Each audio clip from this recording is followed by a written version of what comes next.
জামিনের আবেদন খারিজ, শ্রীঘরেই সুদীপ্ত দেবযানী।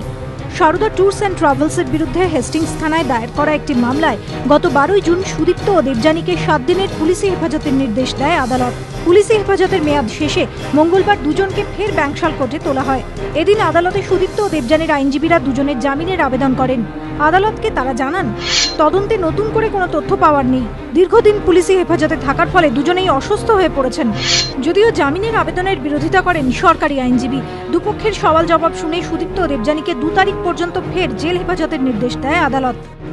রায়টা যে কেসে আজকে প্রোডাকশন হয়েছে 129 কেসে আফটার পিসি, সেই কেসে বেল রিজেক্ট করে তাকে জুডিশিয়াল কাস্টডিতে রাখা হলো আপ টু 7 তারিখ অবধি। এটা বোঝাই যাচ্ছে যে পুলিশ কাস্টাডিতে ওনাদের আর ইন্টারোগেশনের প্রয়োজন নেই।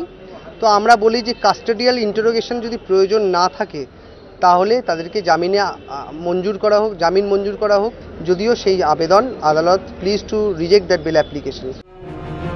পুলিশের আবেদনের ভিত্তিতে সুদীপ্ত ও দেবযানীর স্বাক্ষরের নমুনা পরীক্ষার নির্দেশ দিয়েছে আদালত।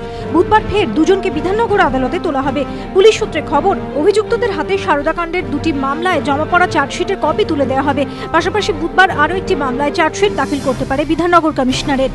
অন্যদিকে মঙ্গলবার বারুইপুর থানার বেদবেরিয়া অঞ্চলে এক লগ্নি সংস্থার এজেন্টের বাড়ি থেকে তার ঝুলন্ত দেহ উদ্ধার করা হয়েছে। মৃতের নাম প্রশান্ত হালদার। পুলিশ সূত্রে খবর, তিনি সানমার্গ এবং সানন্দা নামে 2টি লগ্নি সংস্থার এজেন্ট ছিলেন। প্রাথমিক তদন্তে পুলিশের অনুমান, মানসিক চাপের জেরেই আত্মহত্যা করেছেন তিনি। রাজর্ষি দত্তগুপ্ত, রঞ্জিত হালদারের রিপোর্ট, এবিপি আনন্দ।